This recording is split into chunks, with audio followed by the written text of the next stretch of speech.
More than 2 years have gone by since Louisville won its last road game.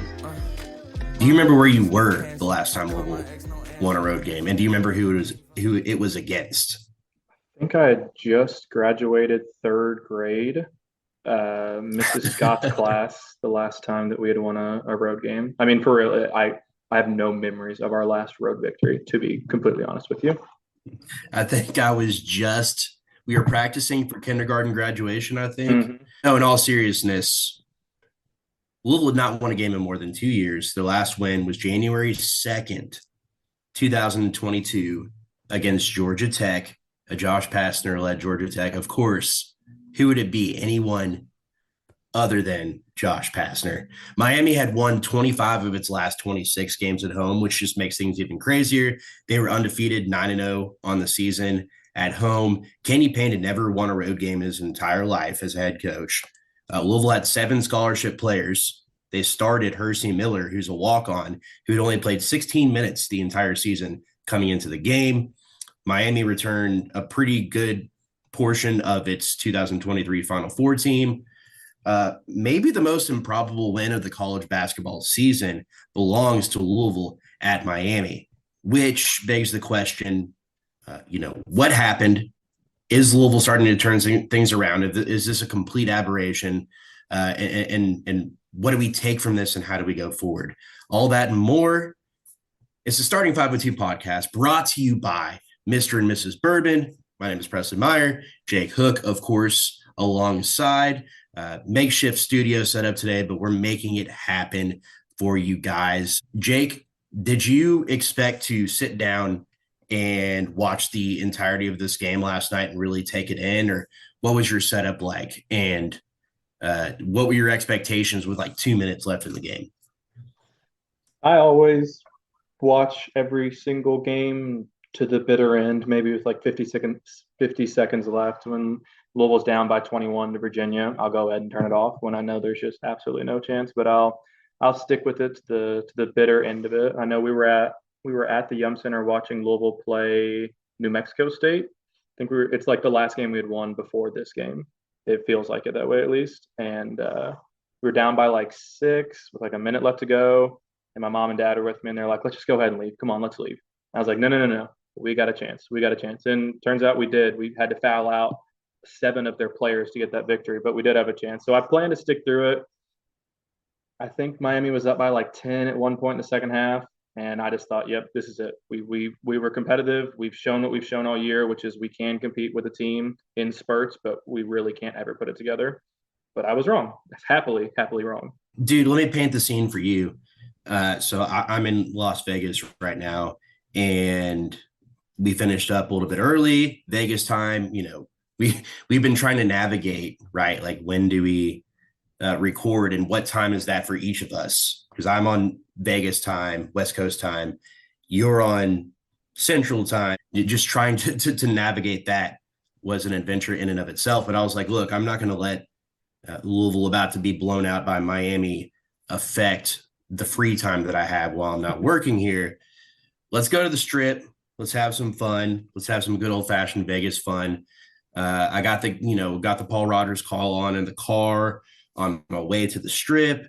I'm walking, I'm listening and becoming increasingly optimistic, but knowing what's probably going to happen. And like you suggested, Jake, when Miami is up by 10 points with, 12 minutes left, something like that, you're thinking, okay, well, it was a good run. At least, we're seeing them give some concerted effort, which we don't always see. Players had reportedly said that they kind of stuck their neck out for Coach Payne and said that they wanted to play for him. They didn't want to play for an interim coach. And then pretty much proceeded to not play like they wanted Kenny Payne to be the coach for the next like 3 games. That was not the case at all against Miami. So here I am walking around very busy Las Vegas. They have the most busy conference of the year apparently right now. So, I mean, literally I have to be on no less than 7,000 Asian men's phones as I'm walking around the Venetian watching this Louisville Miami game on my phone, because nobody obviously in Nevada has the ACC network. So I'm literally just sitting here listening to Italian men row through the canals of the Venetian Hotel while I'm watching Mike James and Brandon Huntley Hatfield go off at Miami. Still, truly, just the most improbable sequence of events. I didn't even plan on finishing watching that game. I thought it was over. But I mean, the resiliency that they showed, like this is what you expect from Louisville basketball, right? Let's not, beat around the bush. Miami is a very good team. And I don't think that I don't think they played up to their standards that they set last year with their Final Four team. But I saw somebody post that it was kind of like Miami was playing with its food a little bit. And in a sense, I agree with that because it seemed like they were just kind of chucking threes in the first half. But the reality was Louisville did a really good job of keeping Miami in check in the half court. The only time that Miami really got on these long runs was when they were able to get like long rebounds, get an outlet pass, and basically they were just slicing and dicing up the middle, especially at the start of the second half. And that was much of what we've seen in the Kenny Payne era in a sense. But Louisville found a way to basically not allow, I mean, that's their strength, right? They, defend at a solid clip, shoot the hell out of the ball from beyond the arc. And they're really, really solid in transition. Louisville took away that transition game, kind of mucked it up a little bit on the defensive end, and it seemed to work. Looking back at the stats, rewatched the game this morning, and You're a sicko. oh, truly one of the sickest people there is. But at least I've rewatched losses, which it makes me even sicker. At least this was a victory. But you go back and you watch it, and I mean, the effort was definitely up, and I think that's because we stayed competitive. We never got down 15, 18 and just completely got out of the game. But we still saw a lot of the issues that have plagued this team the whole entire year, giving up open threes, struggling to defend in transition, turning the ball over, especially in the first half. I think we had like 9 turnovers in the first like 12 minutes. That ended up only being 11, which was huge. That's a big reason why we were able to get a victory. And we also had 17 assists. I really can't remember the last time we had 17 assists and 11 turnovers, like that positive of an assist to turnover ratio. I mean, that's ginormous. And us hitting 10 threes when we normally hit 5. So, I mean, I think the team still had those issues that we've seen, but the effort was up, which allowed us to not turn the ball over as much, get more rebounds, not allow as many offensive rebounds, not turn the ball over as much. And then also, I mean, we hit a ton of threes, which we don't normally do. And Brandon Huntley Hatfield was unstoppable. I mean, truly, anytime you needed an easy basket, it was Mike James in the first half, scoring 16 of our 18. But in that second half, it was Brandon Huntley Hatfield being able to get good post position and really being able to take on any Miami defender that they threw his way. And for some reason, Jim Larinaga just refused to ever double him. I don't know at what point, was it like 25 points he was going to have to get before he was going to send a double to Huntley Hatfield's way? I don't know. I'm certainly glad he didn't. But I mean, love that we got a victory, but I still think we saw a lot of the same issues that we've seen all year with just some exceptional performances from behind the three-point line, from Mike James, from Brandon Huntley Hatfield. It brings me back to what Rick Pitino used to say, and it's that when a team is shooting well, it kind of hides or fixes a multitude of wounds or a multitude of issues, right? And I remember very vividly Pitino coming into press conferences after Louisville just blown a team out by 25 or 30 and being, almost irate at the way that his team played, because he understood that your team isn't going to come out and shoot 50% from the three-point line every single game. And oftentimes we saw that when in those Pitino coach teams, when the shots stopped falling, then the defense, kind of fell to the wayside as well. Those weaknesses that didn't appear to the average fan, but he knew that if they didn't shore those things up, then when the shots aren't falling, then his team was potentially going to lose. So that was kind of what it felt like over the last 2 games, right?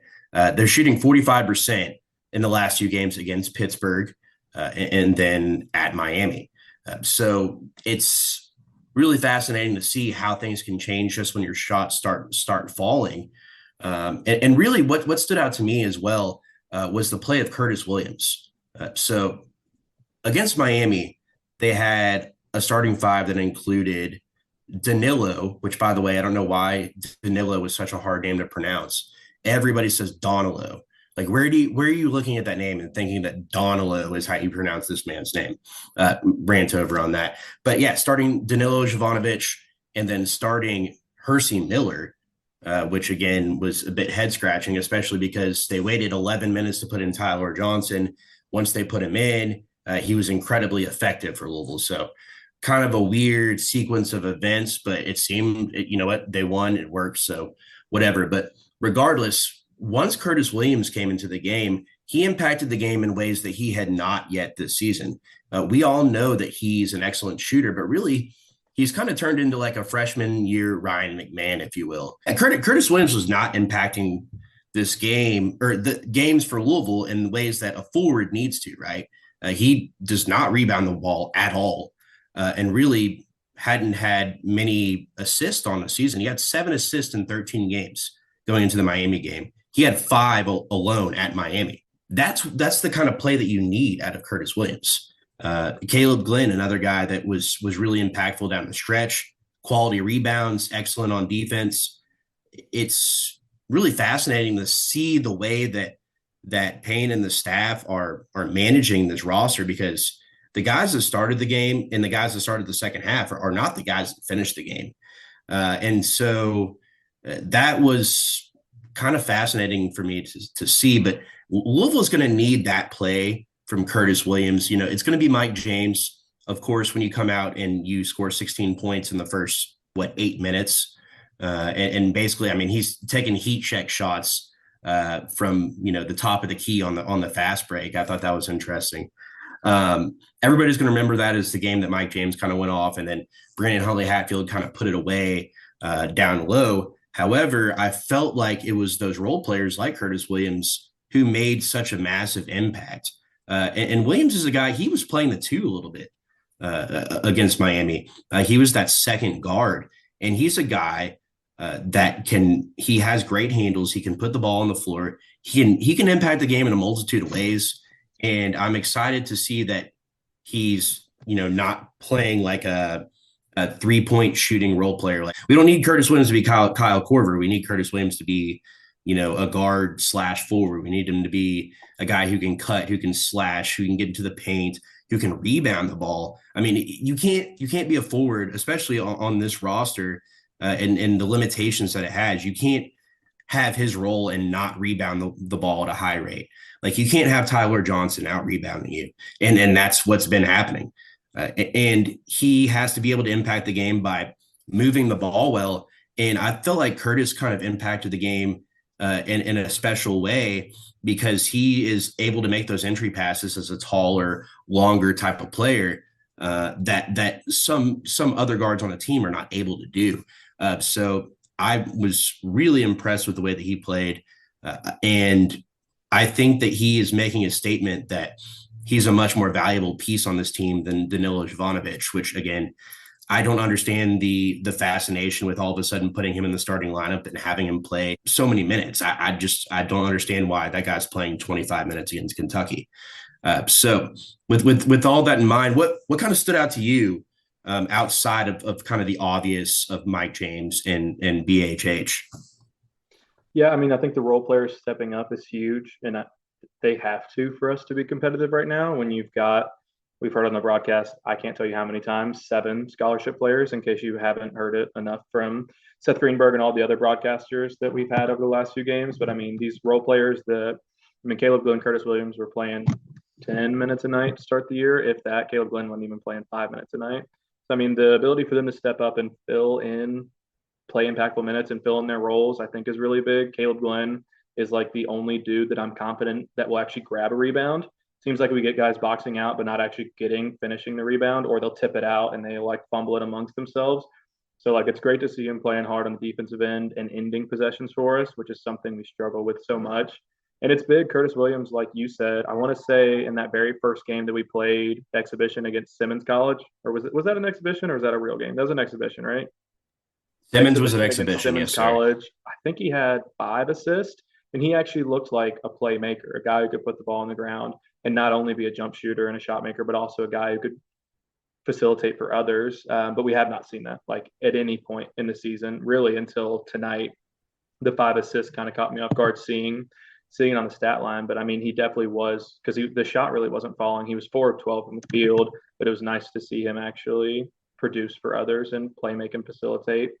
He's still got to learn how to play defense and rebound. That will be something that he has to do to continue to get 30 plus minutes a night. But it was nice to see his confidence kind of rise and him impact the game in other ways. I thought Sky played all right. I don't know what's up with him. Like he has such a knack for getting by people, but once he gets into the paint, it's just like there's no touch at the rim. Like I mean, I can't count how many times he had bunny layups or he had little floaters he could pull up and hit. He just could not get anything to fall. And it's not just this game. He struggles to score, especially if there's defensive help, really this whole entire season. And then there'll be 3 or 4 times a game where he'll just drive in and lose a ball or get contact and lose it and turn the ball over. So I mean, he played hard, 6 rebounds, 6 assists. So I don't want to knock the guy. Still put up 9 points, but definitely frustrating to see that kind of talent and not be able to finish around the paint or play make around the paint. But overall, just happy to get a victory. Don't really know why Hersey started and only played 6 minutes. It's odd to me. I don't really think he deserved more than 6 minutes tonight, but it was just strange in general. And when it comes to D'Lo, I think the only reason he's starting is because of the size. Because my God, I was a fan of D'Lo's early on in the year. I thought he was playing hard, which is something that we weren't seeing from everybody. And he was boxing out and he was trying to be in the right position. My God, this man just cannot do anything. I mean, he gets himself in position for a layup, smokes it off the backboard, doesn't even hit the rim. Gets himself in position for an offensive rebound, smacks it out of bounds, tips it to the other team. Has a chance for a defensive stop, fouls a dude. It's just like this man cannot do anything correct on the basketball floor. So I understand why he has to play right now until Trey White comes back. We're probably going to see him 10, 15 minutes a night. But man, is it a frustrating 10 to 15 minutes? It's really difficult to gauge what Louisville thinks they're getting out of Danilo besides just a body, but I think that you can manipulate and move around the roster a little bit and get a lot more value out of other players, especially if you're resorting to things like starting a Hersey Miller. But you have a Caleb Glenn on the roster who has been effective a lot, and he's not like some of these other freshmen that are not knowing where they're supposed to be, getting blown by on defense. He really seems like he is mentally with it and competent and confident in his game. So I would like to see them continuing to push, the other freshmen like Curtis Williams, like Caleb Glenn, like Tyler Johnson, and trying to see how they can impact a game with those guys. Now going forward, looking ahead to NC State and beyond, I guess my question is, what was the difference in a few of these games where Louisville has looked more than competent? I mean, the reality is they should have beaten Texas earlier this season, and I think the season kind of hinged on one last second shot, one buzzer beater against Texas, because they really hadn't looked the same since then. We've seen flashes. They played really well for the first 10 minutes against Kentucky and then really poorly for like 8 or 10 minutes. And then the game was pretty much over. And so it's, how do you get this consistency in this type of play every single time? And Mike James said it after the game, this is the bar. We cannot play below this standard for the rest of the season. And so I'm trying to kind of find commonalities between IU, Texas, this Miami game. Like what are the commonalities? Because you also have like that game that you mentioned against New Mexico State. They had no business winning that game. They pulled that game out of their ass. And the opposing team, who, by the way, didn't have a team at the end of last year because of some crazy shit that's like out of a movie, the opposing team finished with 4 players. And that's not why you won, but it's part of a bigger picture story, right? So how do you get less or none of that in New Mexico State, the team that played against New Mexico State, and a lot more of what you saw against Miami, which was, if you had no context, if those teams were 0-0, you would look at Louisville and Miami and think that those are two teams that are pretty evenly matched. Miami clearly has a lot more athleticism, size, I would say even more speed. They're a more skilled shooting team. However, Louisville has the athletes. They have the dogs to run with a team like Miami. They have the ability to beat those types of teams. So I guess my question is going forward, how do they maintain that standard? Do you see any commonalities? I mean, the one thing that I really pick out is that all those games are on the road. They haven't played like that at home for more than, well, as you suggested, that stretch against Kentucky. There's one other game this season, and I can't remember who the opponent was, and I apologize, where it really felt like Louisville kind of just had their shit together. I think it was Pepperdine, where they really just kind of from start to finish really just put them away and played a really quality game. I believe it was that Pepperdine game. But again, Pepperdine is outside of the KenPom top 200, right? And so now you're getting into conference play. You're playing Miami, who's a top 50 KenPom team. And now you're going to face NC State, who I believe is 67th in KenPom, 52nd in adjusted defense, 90th in adjusted offense. So kind of take your pick there. How does Louisville continue this going forward, and can they against an NC State team? I mean, I think it's the commonality there is you almost feel it when the game starts. It's a sense of belief, and it's a presence of effort that isn't always there when you play against New Mexico State to start, or when you play against a Coppin State or a Chattanooga. And I think it's that continued sense of belief as the game progresses on. Because I mean, I think you saw it for the first 10 minutes against UK. We believed that we could compete, and we did. But then 5 minutes of bad basketball play turns into a 30-point loss. And so I think it's just that continued sense of belief that prolonged throughout the game that we have not seen for most of the season. And I think the most telling part of that was there was like 7 minutes left to go in the game. It's a tie ball game, maybe like 62-62. Mike James gets it, top of the key. This goes head down, left-handed dribble, goes up, finishes through contact, layup. And you've got Sky Clark not running back, but slinking back, kind of hanging out behind that guard. And as soon as that ball is inbounded, Sky Clark's there, extra effort play, gets the steal, looks like he's going to take a tough contested reverse layup, instead kicks it out to Mike James. Mike James, I mean, he's hit 4 threes to that point. He could have easily just gone one step back, shot a contested three, but instead he sees Matthew Cleveland coming out on him, kicks it back out to Sky, corner three. And that's a huge difference. That's a 5-0 swing. And I think Miami ended up going back on their own 5-0 run. So it's tied up 67-67. But without those huge effort plays, we're down 5 points with 5 minutes left to go. And I really don't have confidence that this team stays in it and has the self-belief to win this game. So I really think it is effort, but it's not just beginning the game with effort. It's lasting the whole entire game with effort and having this belief that we are talented enough to compete with whoever it is, NC State, Miami, Pittsburgh, whoever it is.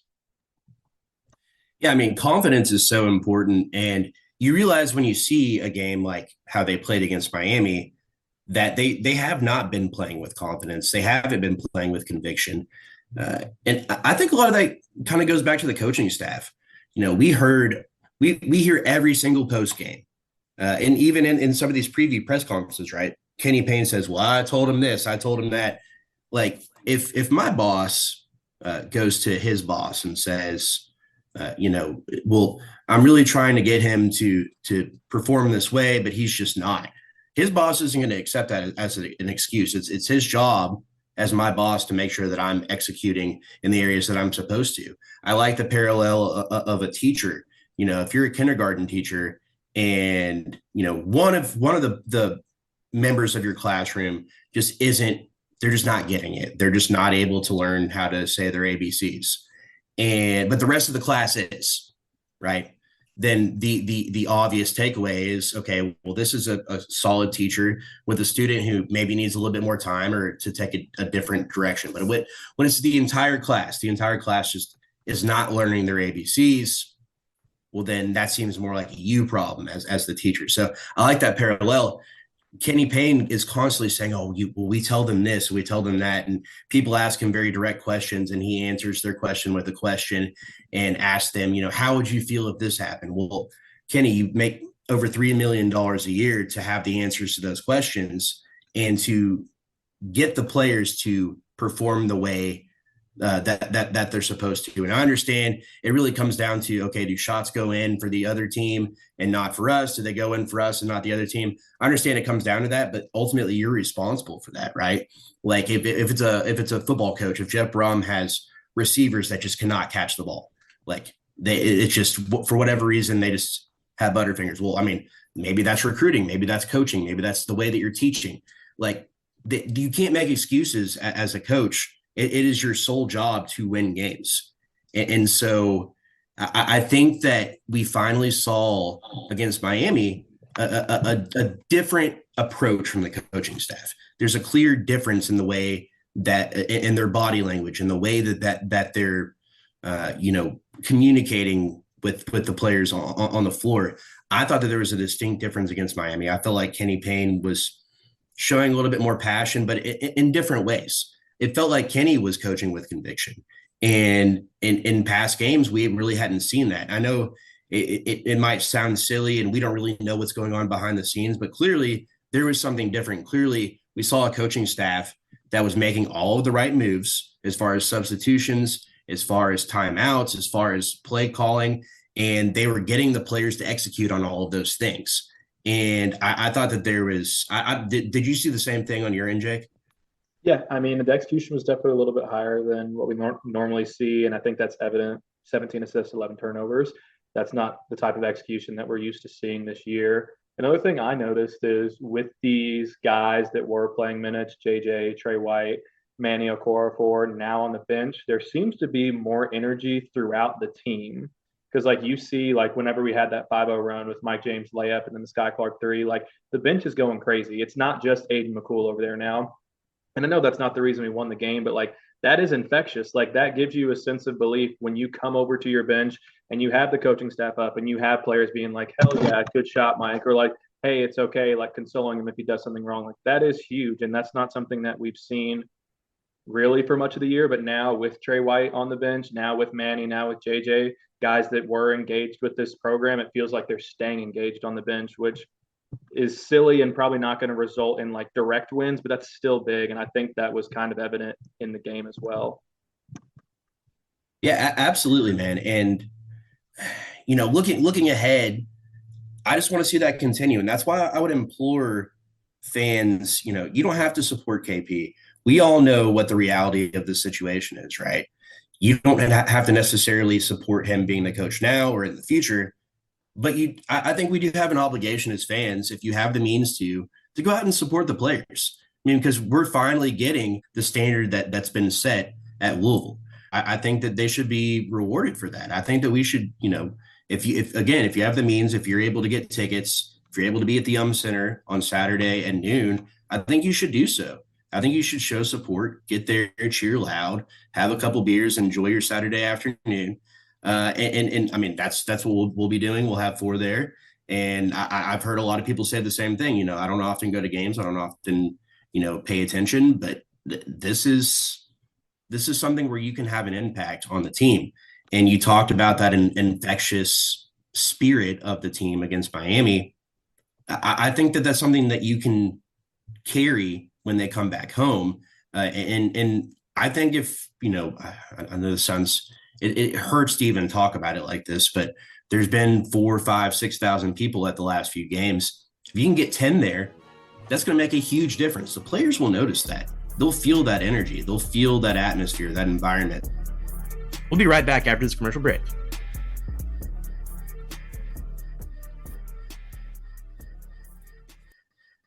Starting 502 brought to you by Mr. and Mrs. Bourbon. As you might know, it's the official brand of the one and only Russ Smith. What you might not know, Mr. and Mrs. is becoming a national and global brand, shaking things up in the bourbon industry.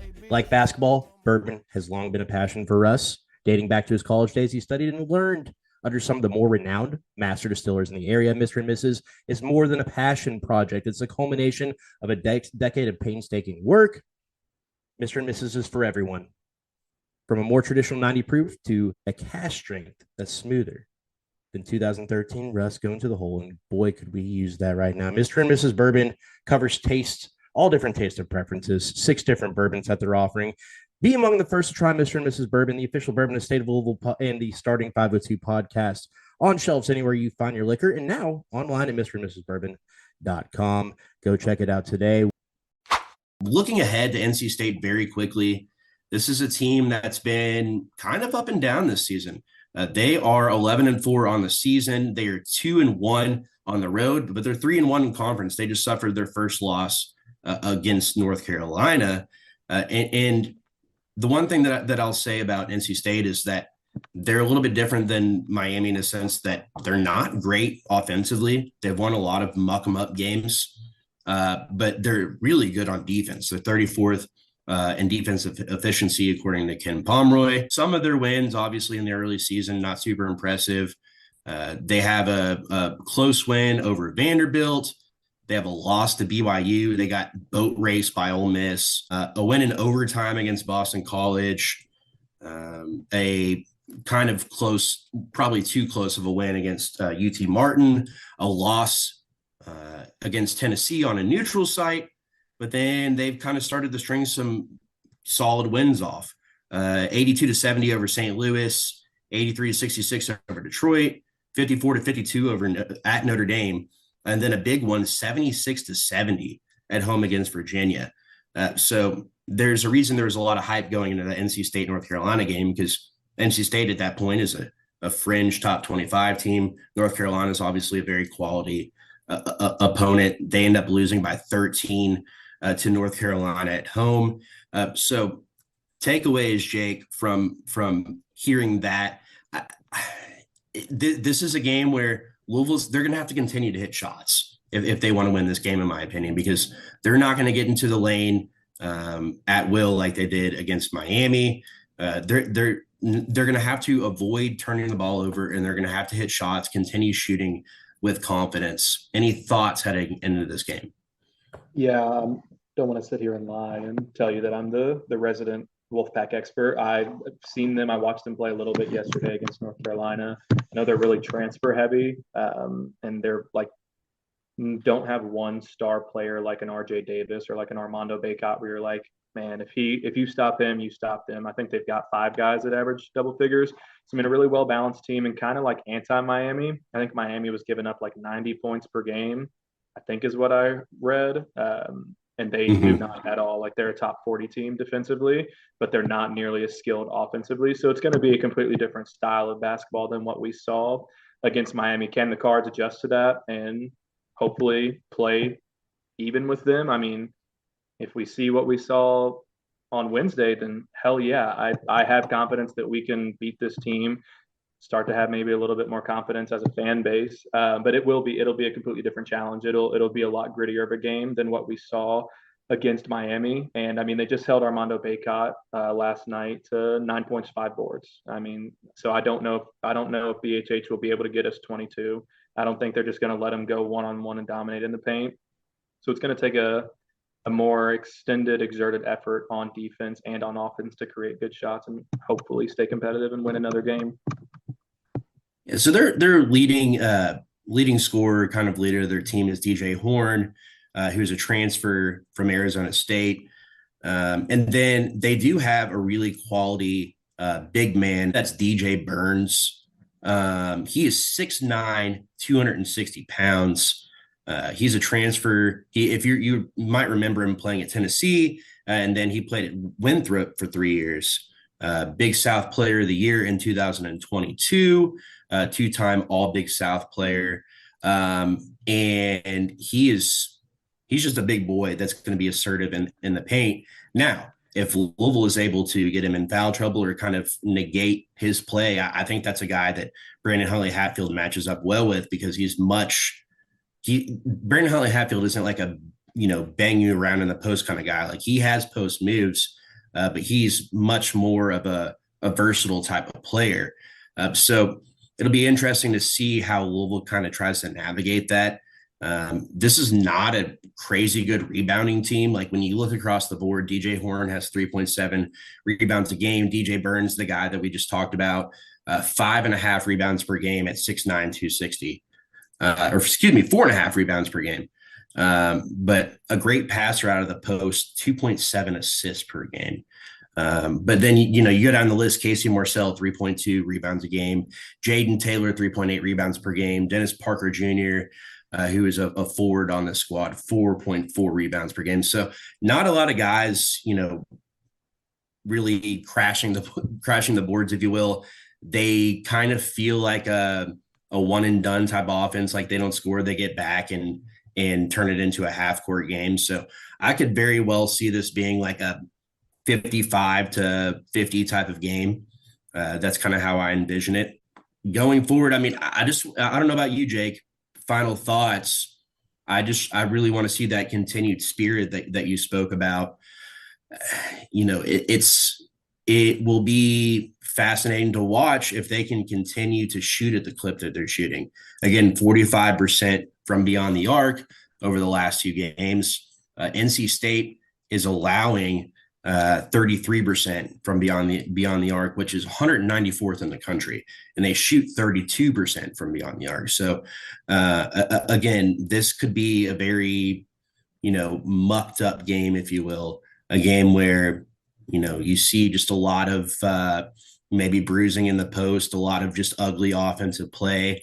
If Louisville can continue to perform at the rate, though, that they did against Miami, there's no reason that they can't win this game. Yeah, I think it'll be very telling how the rest of the season is going to go.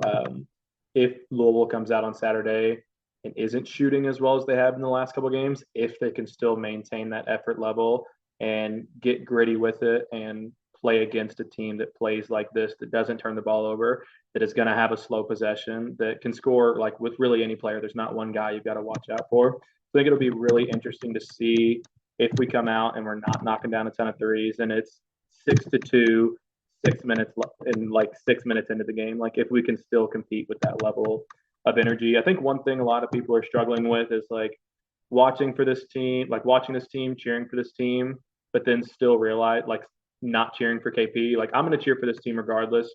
I still think that we need a new coach almost regardless of what happens the rest of the season, but I'm still going to be there cheering. I'm still going to want every game to be a victory for Louisville and want the best. So I think fans need to come out and really just support the players. I would focus on that more than anything. Yeah, and to your point about NC State, one final thought there. They are fourth in the country in turnovers given up.